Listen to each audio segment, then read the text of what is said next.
in spite of the fact that I mentioned last time that I didn't mean anything personally when I said I didn't answer dumb questions the first week, and that I was delighted to see that it turns out that you seem to be a reasonably intelligent crowd and all that. I got no reason to think that, by the way. Well, I'm back looking over the questions. And I don't mean that anyone's dumb, because I got no interest in anybody individually, either here or anywhere else. It's the questions. You and me, if I was anybody else doing this, are actually speaking two different languages. And it's not really a shock to me. It's just I haven't dealt with a collection of new people in several years. And it's a minor jolt every time I go back through it. And all of this doesn't have anything to do with me, by the way. Just because I say me, I've got nothing to tell you, so you can just use it allegorically. But anybody involved with this, such as I'm doing, I am actually speaking a different language than you are, literally. And there are people I've been around for years that we're speaking a different language. But it's after a certain length of time, once they understand what this is about, at least, so to speak, they've got the decency, they don't ever ask me any more questions. Really. About the best that happens is perhaps we're out on the weekend or some night just out on a social occasion, and something may arise, a conversation, a topic, something out at a restaurant or somewhere, and I may make a comment. But the people who've been around and have some idea, they could be as stupid as anybody in the world. But they now don't ask any questions. They never ask a question, so therefore, they never ask a stupid question. But now remember, I am not talking about somebody being stupid. And I gave you the definition last time. There's no way around it, especially in this sort of activity. A stupid question, a dumb question, is a question that if you knew the answer, would do you absolutely no good whatsoever. Now, ordinary people, those with ordinary minds, are going to rail against that on the basis that most of their life intellectual is taken up with nothing but gossip, idle curiosity. All you've got to do is look at the world of entertainment, look at the world of the news nowadays, look at history itself. History being a capital H word normally, and listed as an academic subject, has pretensions to be other than the National Enquirer or Trice journalism. Same thing. It's gossip. Nothing wrong with it. But to think that it's of any benefit, you're simply ordinary. You're wasting your time. Yeah. You might be enjoying this. If I took you seriously, I'd be wasting my time. If you don't like, if it's difficult to consider that we're speaking two different languages, we're thinking two different languages. I can understand yours because I can be just as stupid as you are. I was born on this planet. Everybody was born on this planet. Everybody starts out with the same mind. Everybody starts out more or less with the same consciousness if none of us were genetically flawed in any serious way. Neurally speaking. So it's not that it's, if I say we're speaking two different languages, it's not that it's a foreign language, but I don't need you to know the foreign language. The foreign language is that which the ordinary level of consciousness on this planet speaks. Almost all the questions, I'm going to use some tonight, and some of them I'm going to paraphrase so that even you who wrote the question will not necessarily be certain that this is your question. You can just believe that somebody else here asked one similar to yours. Because I have this is not a contest. But can you understand, I could have said something besides stupid and dumb question. And the first one should be obvious. For me, say I'm not going to answer any personal questions. I understand everybody. Kids love to hear tales. They love to be frightened. They love to hear about King Arthur. They like to hear about the three bears. They get a little older and they like to hear stories, some of them about religious prophets. They like to see movies. But if you think that does you any good intellectually, if you think that has anything to do with your consciousness, you just got another hobby. It's okay, but you just got a hobby. You're not doing anything that's going to benefit you. There's no question you can ask another human on this planet about themselves personally that can do you one whit of good. Not one. The easy way around that, though, is ordinary minds go, wait a minute. What if there was a man more conscious, Swami X or Yogi B or whoever it is? What if we knew his life? What if we could get him to reveal all his secrets? Then we could benefit from it. That's dumb doubled. But notice at the ordinary level, it seems correct. It is, in fact, unassailable at the ordinary level. If you told an ordinary person, well, heroes are a waste of time, it is, in fact, a unwitting, willful distraction to be involved with heroes.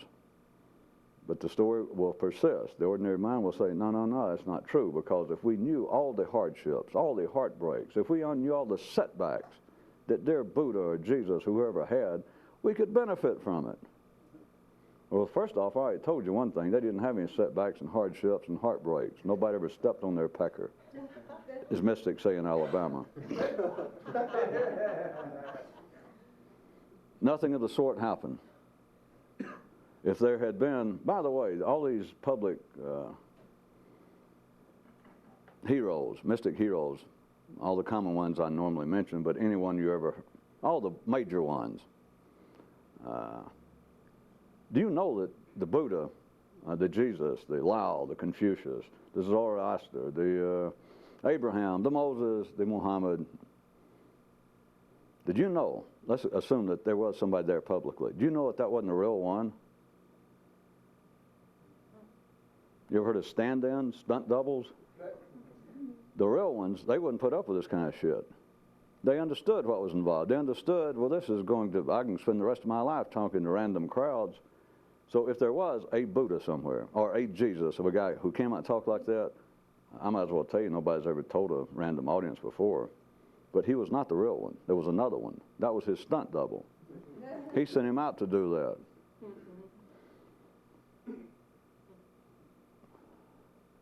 The purpose of all of this is in direct conflict, to go back to using your questions, with everything you think. Because no matter what the form seems to be, this sort of stuff has always been one thing. I can describe it very simply. I already have, but I'll do it even simpler. It is to free your mind from ordinary thinking. Now, it sounds fancier, and it is a little bit more than that, to talk about a different stage of consciousness or awareness, which it is, by your own experience, you would find out that you can't really call it just a new way of thinking. But what it does is it frees you from your old way of thinking. There is nothing in particular, regardless of the methods, and I'm going to, if we continue this, I was going to give you some things that you could do. But the methods are for one reason. They start off, whether the people now doing them know what they're doing or not is not the point, but they start off, and the intent was to bring a man's attention under some control, which you can look at as being a groundwork, as a prelude to what might be possible. But there is nothing specifically that a man can think about that is going to bring on an awakening or an enlightenment of consciousness. There is nothing particular that you can think about. But if you continue to think as you normally do, it will most assuredly keep you from ever doing it. And that is what, if you can get any glimpse of it, is why it's actually two different languages we're speaking, and I understand it, but it's just, it's like being pecked to death. Instead of this huge mystical, I don't think there was one in Greek mythology, I was trying to think, but instead of this huge mystical eagle, the size of Rhode Island, coming down and eating my brain out in one big swoop, it's like being pecked to death by 10,000 hummingbirds. Again, I'm not talking about me. I'm not whining and complaining, because I can walk away from this and disappear. But now put it back in yourself. And once you begin to see the kind of things that you consider to be the problems that are plaguing you, once you see it, you realize I lived 20 or 30 years covered in fleas, except I thought they were thoughts. I thought they were problems. I thought they were areas of serious consideration. You are being constantly pecked, except you got to understand little hummingbirds. And I wish there was something smaller. But little hummingbirds, which as far as I know are not known as a lethal part of the food chain, but it's like you lived all these years and they're pecking at you and they can't really actually finish you off. It's just like you stay half alive and they just continue to peck, peck, peck, peck, peck.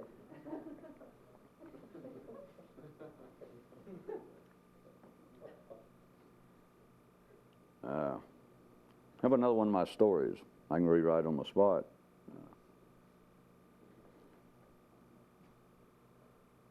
The way to control attention and to lead, the way to control attention and trying to extend your own personal consciousness started out as a very simple and direct thing.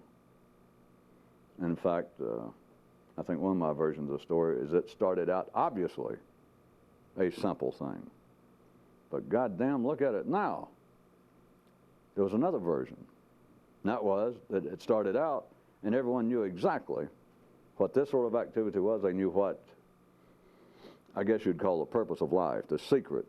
They knew what it was. They knew what humans were up to. But they very shortly began to complain. And as soon as life saw that, it pulled a certain, shall we say, trick. I mean, who the hell wants to hear 6 billion people whine and complain?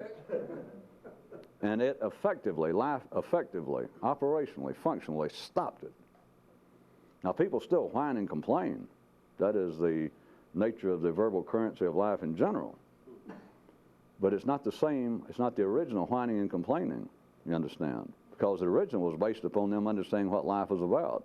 Now the whining and complaining that men do is very low level, it's diffused, and it's not near as annoying to life, trust me. Because the point is, you're now, well, it's like now you're complaining, how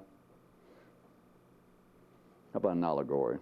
You're complaining now about a running nose, whereas people never complain about the fact that it's the noxious fumes arising from the holdover of the day of creation.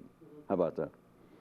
In other words, you're complaining that your nose runs, but you're going to have to take that allegorical. That means everything from religious intolerance to hunger in the world to taxes going up to you can't get cars nowadays in any color you want. All those problems, look at them, all the serious problems, look at it, it's a running nose. But see, originally man complained to life about, what the hell is this smell? But you understand, once you can take a child, if you can distract it, and say, no, that's not the problem. Wipe your nose. You can keep them distracted until they grow up or die. They keep, wiping their nose. You get them off the subject. All of the attempts all of the mystical disciplines were all intended to, starting out, to help a man control his attention. That is normally where they stop. That is the little, you might have considered a joke the first night we met, one of the most revered and remembered apparent methods, although it's now in the West considered to be a philosophical axiom about know thyself. The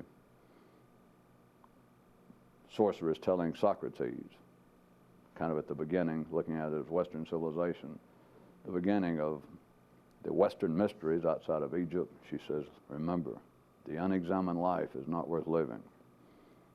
It's great. But how stupid do you have to be? How long do you have to examine your life? I mean, if you find that interesting, you should be a psychologist. And then you don't have to study yourself. You can study rats. You can study mices. You can study dogs, chimpanzees, anything but what? Well, wait a minute.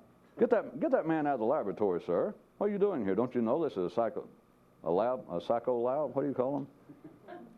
That fits, but it doesn't sound right, I know. This is the psychology department, sir. You're going to have to get out. Bring in the chimpanzees and the rats. That's not sarcasm. Some of you, I'm sure, took a course or two. You don't want humans in the lab.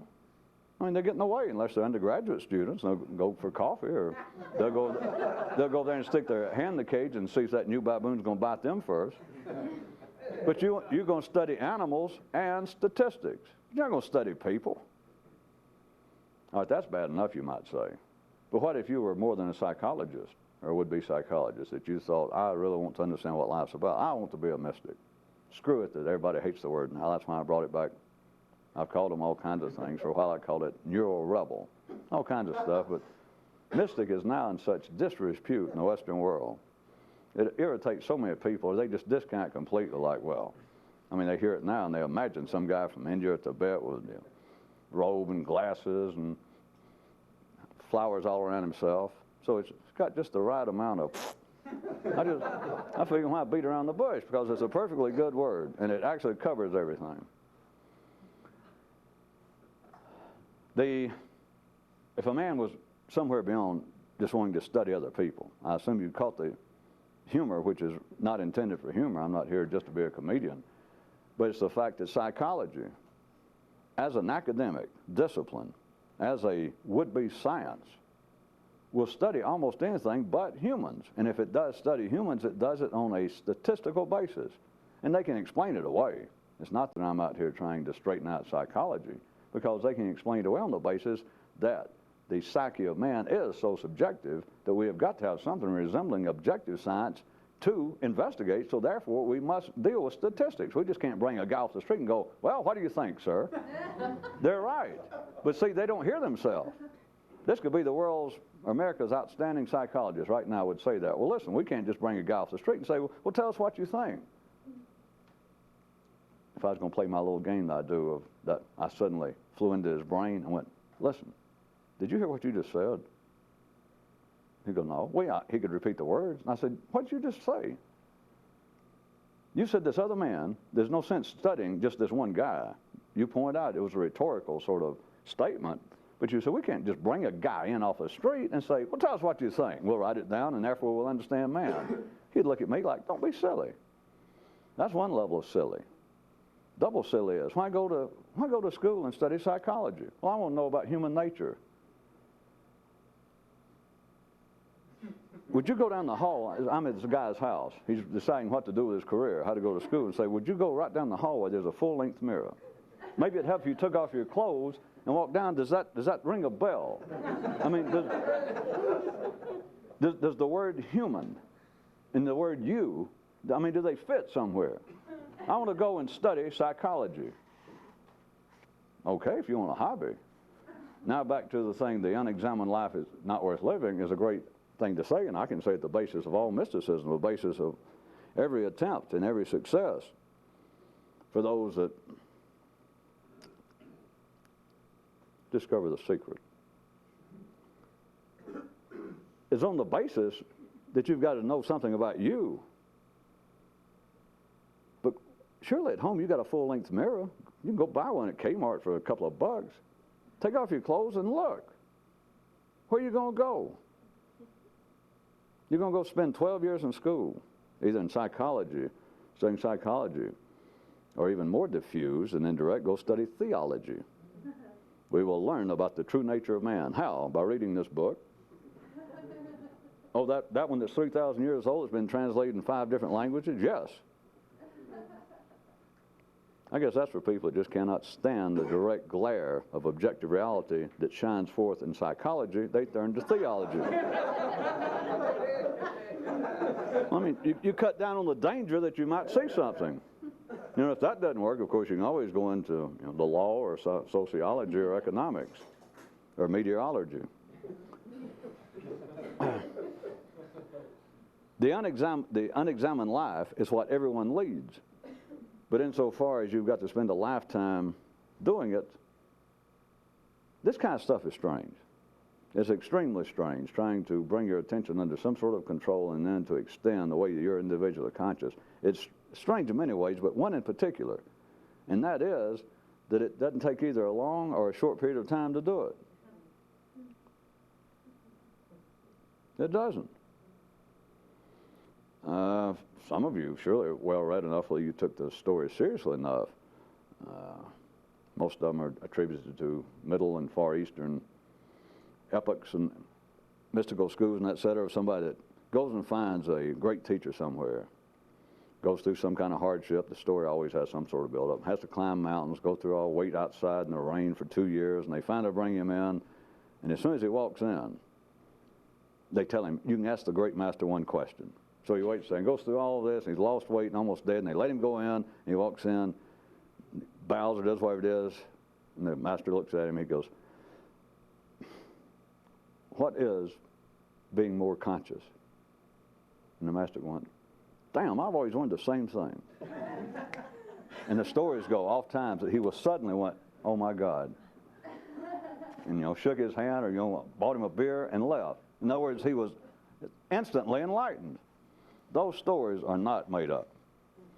But there is no 100% guarantee, because I sort of covered it for you. I'll repeat again that the attempt to do this is strange in that it doesn't take either a long or short period of time to do it.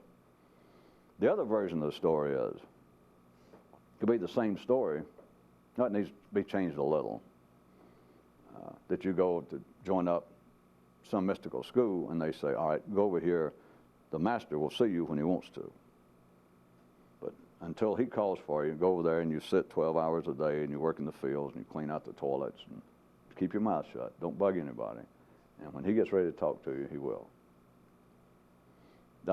You understand? That's the same story, but it seems to be an opposite version. I'm going to have to put some sort of punchline on it for you.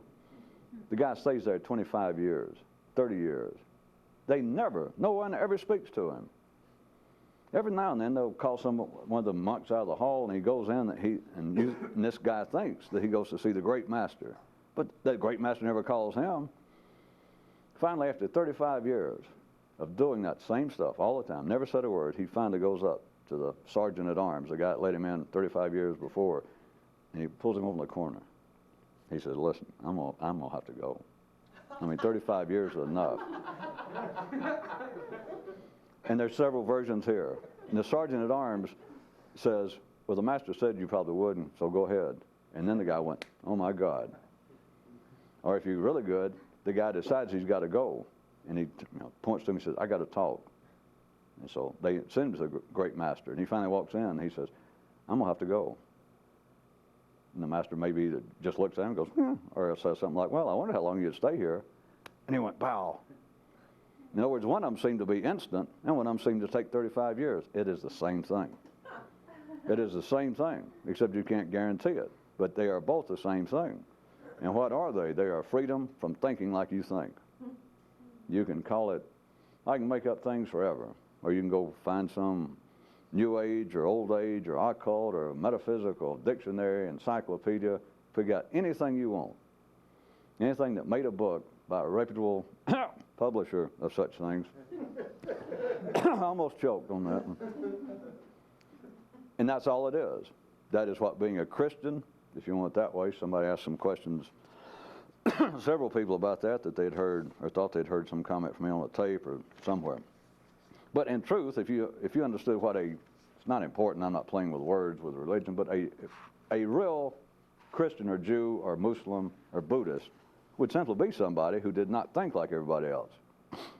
But notice, religions themselves and other aspects of civilization, religion has just normally been the probably the strongest force in the civilizing effect of moving man up from just the kind of animal level into the intellectual level of being civilized. But all religions all want the same thing. They want you to be all alike. From cult to cult, from religion to religion, from sect to sect, they will go, no, no, no. If they're Baptists, they'll say, well, we don't want you to be like a Catholic. But we want you, of course, to be like a Baptist. So it is everyone within the sound of my voice, if I was the Pope of the Catholic or the Baptist church, no matter what I said, what I wanted, what I would say that God wanted, the gods wanted, is for everybody to be a Baptist, which sounds neat. It sounds better than to say the truth. We want you all to be alike. There's nothing wrong with that. That's what being civilized is. Even though out in the ordinary world everyone is not alike, you're alike enough to hold civilization, to hold the general level of consciousness, the general parade of human progress together. And if you're not enough alike, civilization has kindly provided places to keep you out of the way. Funny farms, prisons, hangman's nooses, etc. But the rest of the time, what civilization is up to, but let's go back to religion, since that is the public form of mysticism, you might say. They want you to be alike, wherein the actual reality of what this is, if there's any description of it, if I give you a shorthand, originality, individuality is the beginning and the end of it, which is one of the reasons that anyone who knows anything It's not going to tell you exactly, well, listen, stick with me, kid, and follow my course and follow everything I suggest, and someday you'll realize such and such. Anybody that tells you that, you may like them. It may be a hobby. But there is no such description. It's a lie. And even though you have been asking, and people do, very dumb questions, in spite of me trying to be nice to you last week. I mean, it didn't cost me anything. And I don't know differently, but I just said it to make up for making references to dumb questions the week before. A dumb question, or the stupidity is to listen to somebody from a more complex view, I'm stating it now, is to listen to someone to tell you what you should do.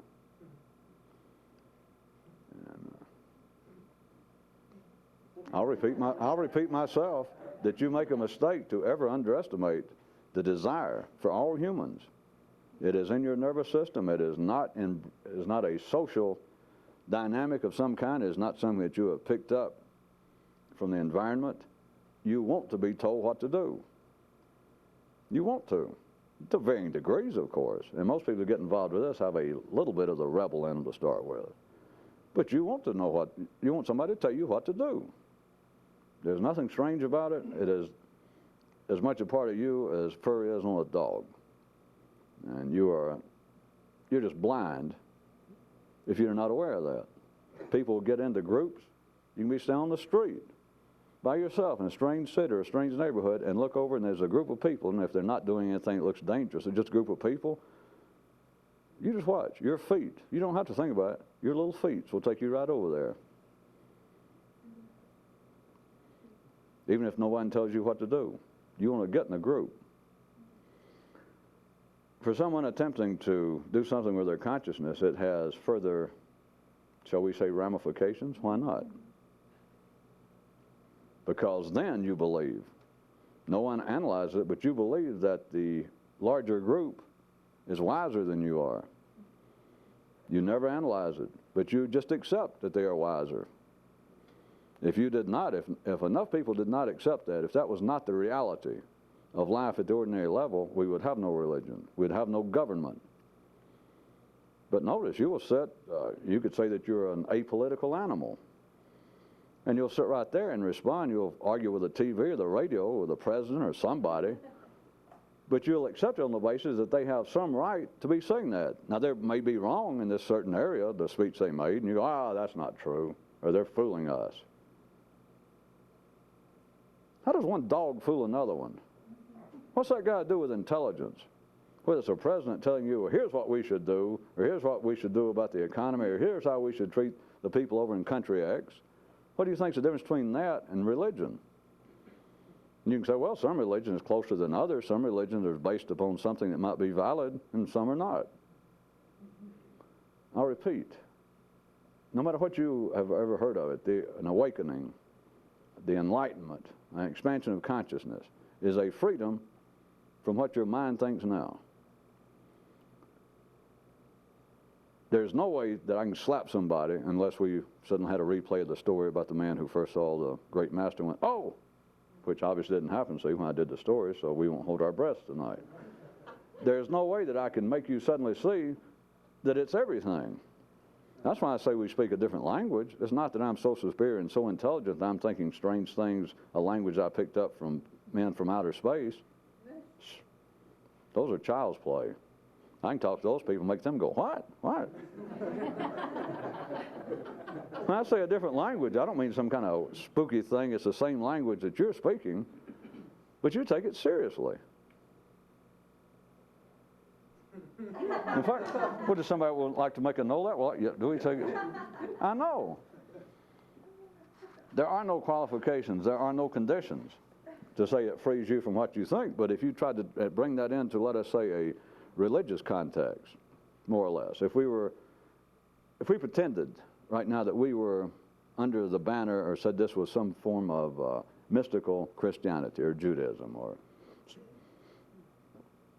Islam, then you would think that if I said, and the whole idea of becoming enlightened, the whole idea of returning to the Godhead, the whole idea of being able to in some way experience a personal relationship to God, whether it be in a big G or little g. It's all, we're talking about the same thing. It's another stage of consciousness. If I said the whole thing now is really, another explanation of it is, we can't let the ordinary church people know this, but I'm going to tell you people, since we're just kind of the core group now. But what it is to free your mind from where it is now. That is the kingdom of God in Judaism, or the New Jerusalem. It's the kingdom of God in Christianity. It's all this paradise in Islam. It's another stage of consciousness. It's why they keep throwing about things that it's not after death now. Yeah, but they meant that allegorical. No. What if they didn't? What if it's right now? It's a freedom from everything your mind's doing. That would be paradise. That would be freedom. And everyone hearing it. Let's say that we was in Islam. We're in that context. Everyone would, sitting there, would hear it and go, well, I understand. I went, do you? And everyone, yeah, very seriously. But what they mean is, they think, well, it would free me from all non-Islamic thoughts. No. I didn't say that. And they go, well, wait, let me write that down. I didn't say that. All right, if we were Christian mystics, we said, no, all right, Christianity is just some kind of shell. I'm just using that because here's what we're after. Here's what the kingdom of God means. It's a new state of consciousness, and I'm going to describe it to you. Not exactly what will be in your case, but I'll tell you what it is freedom from. It is a release. It is a liberation of the mind from everything you normally think. Everybody goes, I got it. And I said, well, are you sure? You go, yeah. But what you heard was freedom from all non-Christian thoughts. No. Do you understand why it's two different languages? And it's not a different language.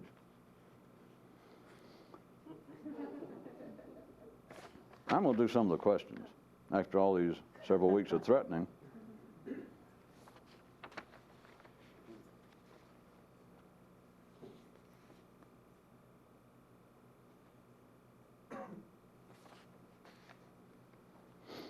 Well, I'm just going to pick out little pieces now of some of these so I can get a lot of them. The question says, how do you live with uncertainty? And I'm going to take this theoretically, rather than somebody talking about me. How do you live with uncertainty? How does a person live with uncertainty? I got a better one for you. Let me redo the question for you. Is once you understand it, the real question is, how can you arrange your life in such a way up here is the only thing we're talking about, is to live in a constant state of uncertainty. It's ordinary people. I remind you, to use my arbitrary division of man, from the level of consciousness, and just look at it being a physical existence, and up here an intellectual existence. There is no such line. There is, but I don't want to spook you. You cannot separate a person like that, but you can separate them enough to talk about it. When it's in matters just to do with the body, uncertainty is not a problem if you're sane. There's no such thing as uncertainty. There's hunger, there's need, but there's no uncertainty. If you are hungry and you're a sane person, there's no uncertainty about, my God, listen to that noise and the way I feel. What will I do? Again, we're assuming that you've got walking around intelligence. There is no uncertainty. You don't turn to somebody. You don't go ask for advice. What do you do when you're hungry? Well, if you do, they're going to show you more than to a restaurant. There is no uncertainty. The body has no uncertainty. There is no uncertainty. If there is any, you are less than genetically sound. You're less than physically sound. If you do not know what to do to take care of being tired, if you do not know to lay down, and if that doesn't work, close your eyes and be real still. There is no such thing as uncertainty. The only uncertainty in life is here. And in a sense, it is the curse, and it is what makes man singular. At that level, it has been described long before you and I were on this planet by mystics, ordinary religious people, and now psychologists and sociologists, political commentators. Everybody describes it now. They describe that another sign of people who are very simple-minded. They'll say, but we live, and particularly here in the late 20th century, in particularly dangerous, trying, and angst-ridden times. You're used to hearing that. And they can then describe in a sense or so, if you're operating at that same level of consciousness and intelligence, they'll describe all of our past gods, the certainties, the assurances we had The foundations of religion, of society itself, by God, are crumbling and yet to be replaced by new paradigms and models upon which we can depend. It's a good thing we have such things as the growing science of psychology, some of the growing and increased knowledge of social dynamics. They've got no such thing. And times are no worse than they ever were, and if you think otherwise, welcome to a new hobby, because they're not. It takes a card-carrying idiot to fully believe, and this includes hey, everybody from presidents to our family members, so I'm not insinuating anybody in particular, but it takes a certified, dyed-in-the-wool idiot to hear that, life's falling apart, and you can't help it. It might as well be the collective hand of consciousness. Or Jim Henson, when he was alive, he's got his hand up your neck, and you might as well be Bert or Ernie or Kermit the Frog, and you hear, well, some of the news may say that mad dog killer kills 10 people in the post office, and then turns gun on himself. And a commentator says, things like this, two news anchor people won't go, well, that's horrible. Do you realize things like this didn't happen when we were growing up? No, they didn't. And now you sit on TV and go, no, they didn't. You're an idiot. Life is just going downhill. Everybody will buy that. And all you got to do is have one drop of blood that would resemble sang-froid, cold-blooded, objective, clinical. If you had one drop of real scientific blood in you, it takes no mysticism. You simply look at life. And of course, all of you are educated. All of you at least have got a high school diploma. You have read history. You've lived 10 or 20 years. And that's not even the point, though. If you can look at life and go, that's true, things are falling apart, there's no hope for you. I'm not trying to condemn you to something. You'll live out your days. Hell, you might get elected to public office. You might could start some mystical group on the basis things are going downhill, and your potential group of followers go, well, we knew that. And you go, no, worse than you imagine. Only I know how fast and how bad things are. Then you can usually get a group of people like, really? Yeah, it's a lot worse. You know as bad as you think it is, and you go, yeah, and I think it's pretty bad. And you go, you haven't heard anything. You stick with me, and I reveal what's really going on. It will scare you to death. And people will join right up and say, where can I come? It's idiocy. Absolute idiocy. And everybody knows it. The body knows it. And the mind knows it. It's the kind of thing that I can stand here and make what I know continues to make you guffaw and chuckle. Even though I keep saying it's not sarcasm and it's not a critique, you'll see some of the notes I'm already getting. Now, I stand here and I say it 2 or 3 times, and people still saying, oh, of course, I see how you're really taking on somebody. Maybe you should turn up your hearing aid. Or maybe every other sentence I'll say, this is not a criticism. But see, there's another sign of ordinary intelligence. It's the same basis of everyone believing, or they will not and accept at the collective level that life is coming apart, that things are going downhill. It's without question. Everybody agrees. Well, of course, I say everybody. That is, everybody except people who can see. But there is absolutely no basis. It's one of these things that all I've got to do, I can ask an ordinary person if this had any pertinence. I can say, you are aware of the fact. You're college educated, right? Yes. Do you remember it all? Or maybe the guy's 50 years old, 60 years old. I said, do you remember even your grandparents? And if not, do you remember just reading, in Health 101, or what they call it, family planning in high school? Are you aware of the fact there are good, solid records right here that 50 years ago, people lived 20 years less than they do now? You go, yeah, that's right. But wait a minute. Everybody knows that eating McDonald's and junk food is killing us. Well, yeah, and you go, sure is. No doubt about it. Except for the fact that in the last 2 generations, I don't know the exact figures, but I'm just taking their word for it. Teenagers now are an inch taller than they were 30 years ago. Everybody's living, on the average, whatever it is, 20 years longer than they did 50 years ago, 2 generations ago. 2 generations ago, many of your grandparents had outdoor toilets, no electricity. It was very likely if they had children, if they had 3 children, 2 of them would die 50 years ago, or 1 of them would die before he reached maturity. And everybody knows it. It's not a secret. And you go, well, that's true. And you go, wait a minute, the news is coming on. You saw what I'm about to do, and you'll immediately, and I don't mean just the news, I'm not blaming them, somebody else will go, yeah, but look how the morality of society is falling apart. And you'll immediately go, yeah, like, boy, get rid of that guy, because I almost had you dizzy there for a minute. But, well, that's right. Just at the most obvious, observable, irrefutable level, people are living longer, they're taller, they're in better health, and we got a lot more money. And suddenly a guy will go, here, yeah, but morality is falling apart. You go, yeah, you're on his side now. Yeah, because you can't stand what you're going to do with this information.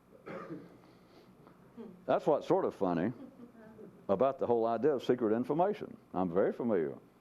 Everybody ever fools around with anything resembling mysticism. It's just a short period of time. If they believe they're really serious, they go, wait a minute, I knew this was kind of spooky, but they're not telling me everything. And then you find some book or somebody says, well, there's always a mystery core that they always hold back the secret. You go, aha, I knew it, because you first hear the external, of course, like you did religion, most people. First time you ever heard religion, once you got the bug to do something with your own consciousness, especially somebody else's religion. By then, yours was sort of habit. But religion sounds like the very thing. This is it. You're just sure.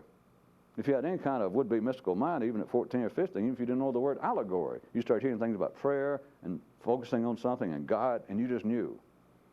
Screw all that, what the theology of their particular religion. You just knew they're talking about where I'm itching. That's it. And you go to them and you find out it's not. Or a priest or a rabbi says, oh, well, kid, I can still remember. I've forgotten that, but I was kind of interested in that kind of stuff back in college. But, you're going to have to grow up. How old are you, 12? I'll straighten up, kid. Nobody knows. Nobody knows. But then you keep something around, you run across mysticism, and then that sounds like it. Or somebody recommends a book. So you get into that, and then it sounds even better. The introduction to, a book says, the world's greatest mystical book. You think, this is it. And you buy it. In the preface, they describe, well, here's what we're going to cover. And you begin to just slobber on the page. This is it. It cost me $29, and this is it. The introduction says, this is exactly, and it describes the state of man, the state of your mind, the hunger, the desire. And you read the book. And you say, where is it? I read the book. Maybe I lost a page. You have to go back and check all the page numbers. Maybe somebody pulled it out. So then you hear, there's always a secret. It's secret knowledge somewhere. That is the greatest. That's a lot better than the idea of God and Jehovah and Zeus. It's secret knowledge. Because you can try to dismiss the idea of God and say, it's just people's imagination. That's people trying to personify the mystery of life and turn it into, they're playing a game of anthropomorphism. So I can dismiss that. And the same people that think, well, that's a real step upward, I'm showing some form of philosophical intelligence, they're the same ones that will immediately just fall down and just have conniption fits over the idea of secret knowledge. And it's the same thing. Back to where if you didn't lose your place, as I was saying, is so funny, in a sense, is people believe life is falling apart. Intellectual leaders of the world consistently say it, and you do too. You'll nod right along. If you don't say it, all you got to do is hear it. And yet, you know as well as I do, just the crude things, very physical things that you cannot, by any ordinary means, refute, that people live longer, they're in better health, and you have a lot more money, your life is easier than your parents, and especially your grandparents. Let's make it easy. 2 generations back. Your grandparents would have died to live like you live. And you go, well, that's true. I knew that. And somebody says, how about morality? Or, hey, is it time for the news? Oh, okay. And then it's gone. Don't talk about secret knowledge. Don't talk about, well, boy, if I could just save up and go to Tibet. That was Tibet. That was your secret knowledge. That? I'm afraid so. I'll go ahead and tell you, I got a name for it, a good name. It's called life. But I don't confuse you more. I know that gets real complicated. So, do not want to tax those little gray cells too early. But think about secret knowledge. Because I'm not just being sarcastic. It's exactly there. That is all the stories of the monk or somebody somewhere that just one thing happens. something that seems to be absolutely irrelevant, or worse than irrelevant, him meet the great master. Tell me, my one question, what is being more awake? And the master goes, God damn, I've always wondered the same thing. And the man goes, the point was, what was the secret knowledge? Assume that story has real validity, which I'll go ahead and tell you it does. Where was the secret knowledge? Can you spell, like, right in your face? Can you spell right here? And then people go, right here? It's not in Tibet, it's not in India. It didn't die with the Buddha, it didn't die with Swami so-and-so 50 years ago. I just barely missed him. God, if I could have met him, I'd be enlightened by now. I know you would. It's a shame. I mean, I'm as sorry about it as you are. I like the analogy of people marking verbally. I don't know whether somebody actually did this on their own or I've said something like this. Anyway, of marking, you know how animals use urine and they'll mark out territory.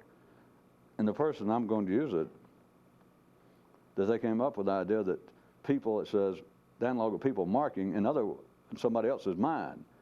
It's not, I understand the question. That's the whole idea that psychology would give you, that your unconscious or even conscious traumas, things have happened to you from the environment. Forget all that. It is life. Life is pissed on your brain. Life is marked. No. That is not a pejorative comment. If you're sane, look at it this way. If you're sane, you should be happy. Life marked you out.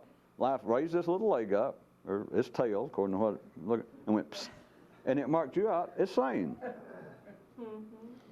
Is there a way to flush, that is, cleanse one's brain of, I understand, which is really the same question as what we're talking about. Is there some way that I could get rid of all this garbage or things that doesn't seem to do me any good? Another one of my stories I've been using lately, here's a way to do it. You can look at a man's mind, and what you normally think is like traffic. You can sit there and look. Now here's the way. Is there a way to flush the mind that is cleansed? Teflon your porch. This. Then sit down, relax, and watch traffic go by. But here's what ordinary thought is. Although I can keep dragging up allegories, and I do them for a reason, because there's no way to directly say this, but they're all the same thing.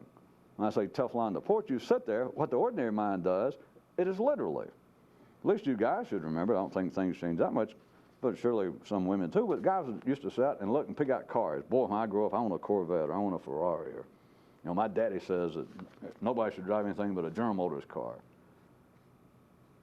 Can you imagine? Your mind is like a porch, and there you sit, and here goes traffic. Traffic was going when you got there. When you were born, traffic was going by your house. I hate to give you the blues, but there's a good chance after you die it'll keep going, but, I'm with you. Who the hell cares? But anyway, you got there, and as soon as they brought you on the porch, that is, you were conscious enough to think a word. They put you on the porch, and here's traffic. Non-ending, never stops. You got nothing to do with it, and yet, as soon as you start becoming a little man or woman, start developing what appears to be a personality, you also begin to have preferences that I just described. You begin to think, God, I like four doors. I don't know, something about them. Convertibles, or sports car. What I really hate is those cars from Italy, or the ones from Japan. You ever seen a purple car? Ooh. It's just traffic. No. And plus people not only they have preference in the traffic going through their head, they think that there's some reason. That's when they think they're really getting somewhere. They could hear something like this, and if they made any sense, they go, you're right. And in some way, light green cars with dents in the front fender makes me feel very anxious. And it's obviously something in my childhood. If I could only afford analysis, we could dig out why.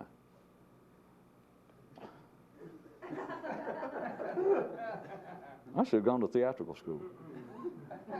The person admits that they don't know why. There were green cars, light green cars with dented fenders going by before you were born. It never strikes you that they're irrelevant? And of course, an ordinary person, I understand I am wasting my time even with my theatrics. Because an ordinary person, no, it is of some importance.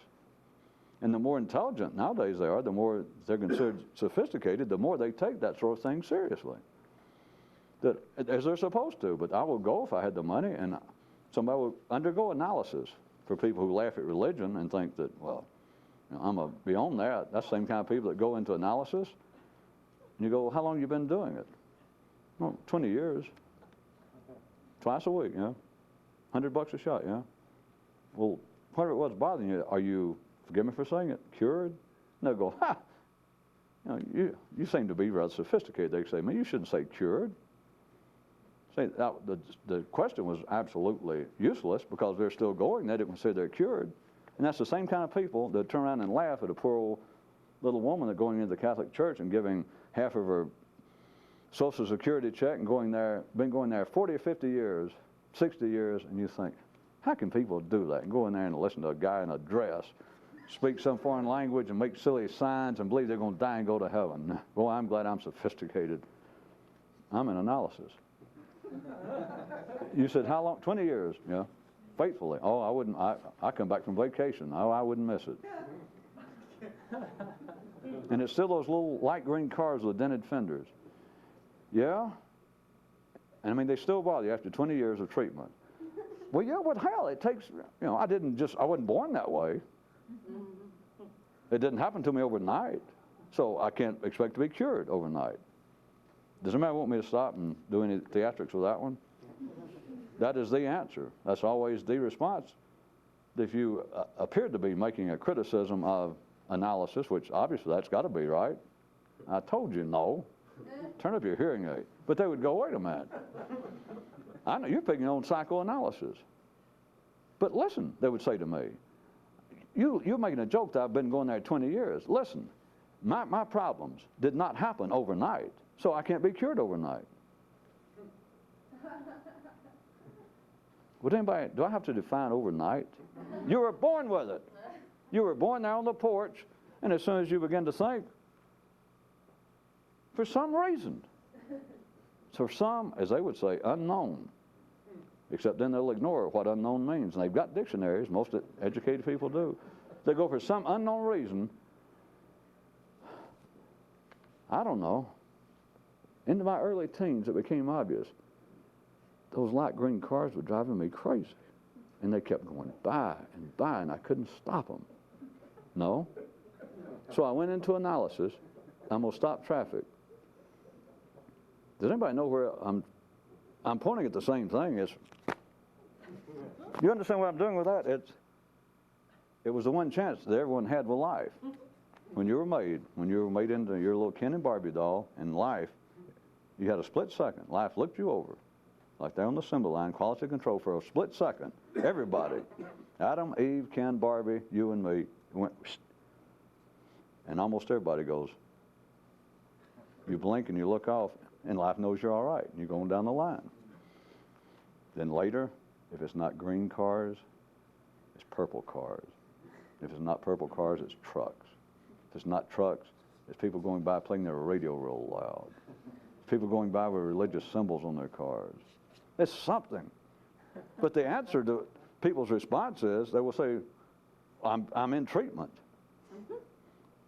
And they will defend themselves, whether I'm in it or not, about, yeah, I heard what you said about 20 years, but it didn't happen to me overnight. I didn't suddenly develop this overnight, so I can't be cured overnight. Does anybody know a longer way to spell untrue that might sound more impressive? It is overnight. They can't even hear themselves say it. Well, I just found myself this way, and I want to figure out why. Can you spell being born? Can you spell being alive?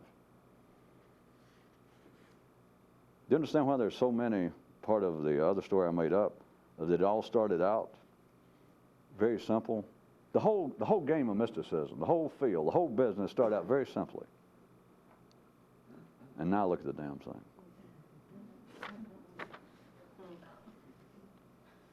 Oh, you want me to tell you why? Well, I gave you a story. Well, I gave you a story I wrote on the spot, but all right, I'll tell you why. Because again, everybody had a chance to look at it. And ordinary consciousness, being relative, being limited, goes, well, no. What I want is I want specifically for you to tell me what to do. No matter if I was picking on psychoanalysis, which I'm not, but at least I got to give them credit. They got the game down. They improved upon most religions. That is, well, tell me what's wrong, Doc. Tell me what's wrong. No, that's not my job. Think about that. And you continue to go there for 20 years, and you keep saying, maybe after 10 years, you go, couldn't you just say something? I mean, I've told you my life story, now I'm figuring about the 2000th time. Couldn't you tell me something? And he bends over and goes, now you know I can't do that. You go, oh, you're right. And you write him a check, and you come back next week. I don't know. It makes religion look like a small con game. Well, it didn't happen overnight, so, I mean, you can't expect an immediate cure. How about I can give you a new definition of a mystic? Somebody heard about psychoanalysis and heard that sometimes it took 20 years, and they thought, well, fuck that shit. It's worth saving up and go, and maybe, let's say you got a 50-50 chance, I'll give you that much, to go find a real awakened master under an environment that made you feel kind of woo, like Twilight Zone.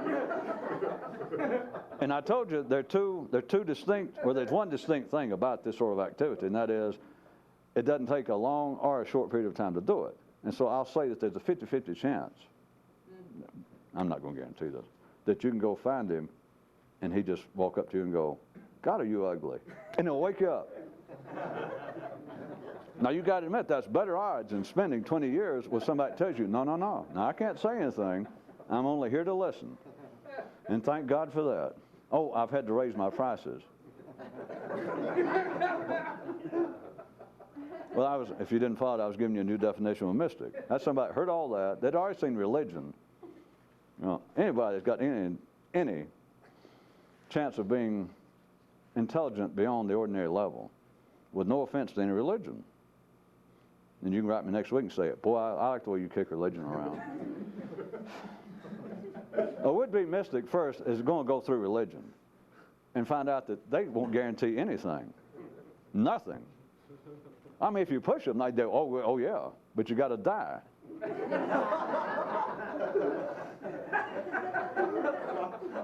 That's the only guarantee. They'll guarantee yes. Now, if you live by these rules, because I got God's word on it right here in our holy book, in our holy scripture. If you go by this, when you die, you're going to have it made. Well, I will be more conscious. Yep, that. Whatever. I want to be, have you ever heard the thing about enlightenment? And they go, oh, that Buddhist thing? You go, yeah. And you go, well, if it's, well, yeah, that'll work, yeah. I'll be the same as enlightened if I'm a Presbyterian or something, I really live by the faith and come here. Yes. But it won't know. Oh, no, none of us can do it now. It's after you die.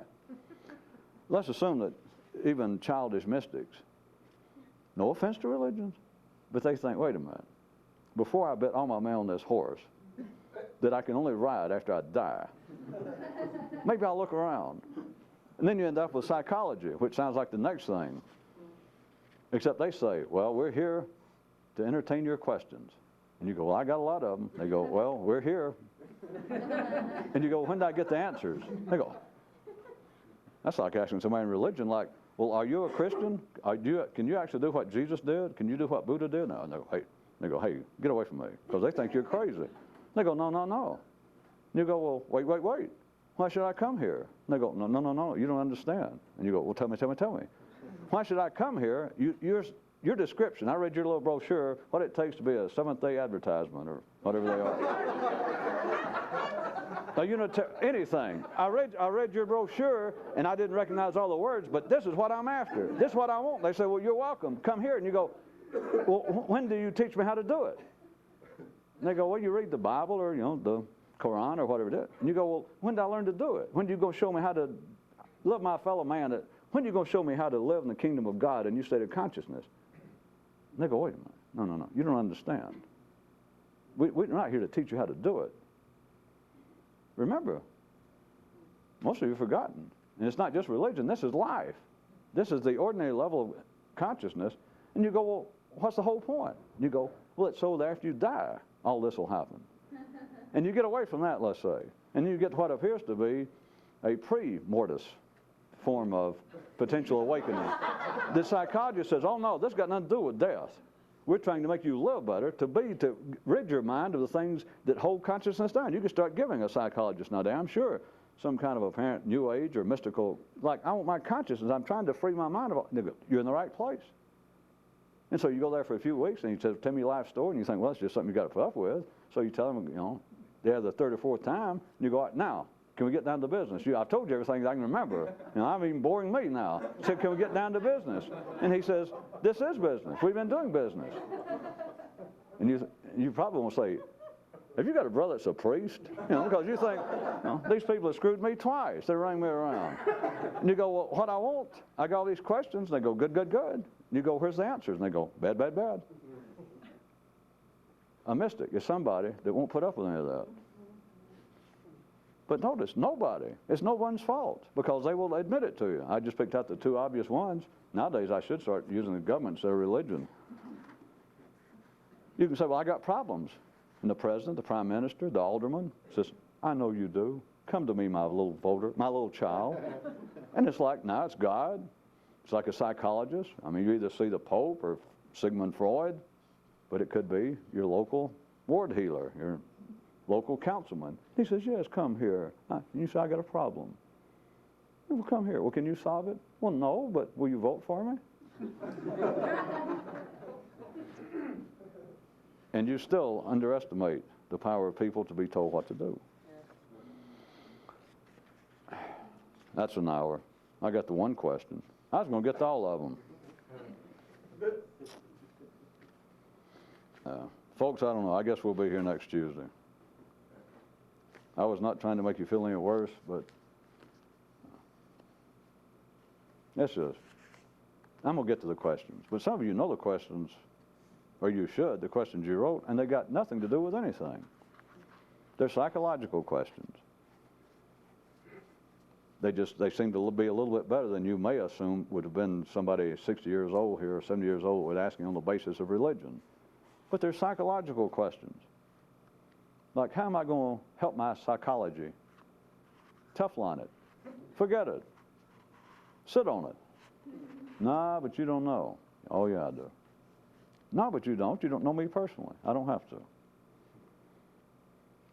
That gets to be almost, you can forget watching Cecil B. DeMille epic again at Easter time. There's the parting of the Red Sea. That's what divides the men from the mystics, the boys from the mystics, is you go, wait a minute, I want to go to the promised land. And Moses, if he knew what he was doing, the real Moses, not the one you heard about, the stunt double, the one that wouldn't put up with that shit any longer, and he sent out this other guy. Anyway, the real one, when he said, what I want to do is to go to a new land. He went, I know, that's what we're up to. And they go, but I want to take all my belongings with me, or I want to take everything I can carry. I know you do. See, and you think it was all to do with possessions, because then with ordinary simple-minded people, that is ordinary-minded people, you turned into a religious parable.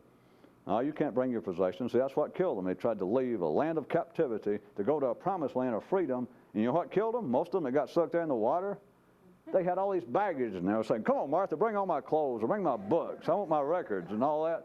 See, greed. That's the childish version. It's people sitting on their porch with their possessions. It's people watching traffic go by, and they got possessions. It's people trying to leave Pharaoh and go to the promised land, and they're carrying this with them. And all the way along, they're thinking, are we doing the right thing? Are we going the right way? Was I supposed to dress like you? How did I look? Will they like me in the promised land? Where'd my sister go? Now, that's an important matter. I don't know why I make fun of this kind of stuff.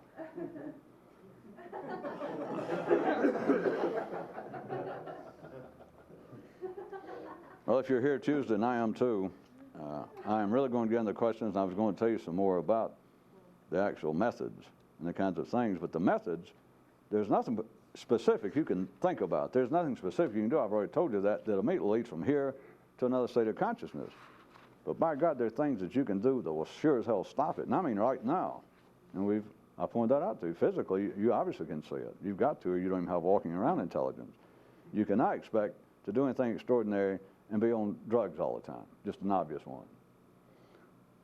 That is just should go without saying. But then it gets to be up here, that there is nothing up here that you can specifically do. There's no secret name, there's no chant, there's no mantra, there's nothing particularly that you can think about that will produce awakening. But I will guarantee you, you can rest assured, if you continue to think about what you now think about, it'll keep you from it. But then notice your mind immediately goes, God, I knew some of that, because, and your mind will start thinking about all the things that you already find fault with. You know, I got to quit dressing up like a woman and hang around the bus station.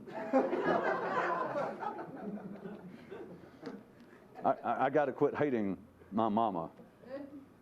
I mean, hell, she's been dead 40 years now. When do I forgive her? That kind of thing. See? The promised land, you can't take along part of Egypt. You can't take along the possessions. Do you understand what different language we're talking? And I don't mean just me and you, but what a different language it is between what the reality behind all mysticism is, and the idea of it being hidden, secret, encoded, kept back from the masses. Yeah, it's kept back. Kept back, same as rain, humidity, dirt. Yeah, it's hidden. But notice you go, well, what does he mean by that? I just did a new Zen story. I've always wondered that too. What do I mean by that? No, it didn't help. I thought maybe it'd give me an experience. And Master gives himself an experience.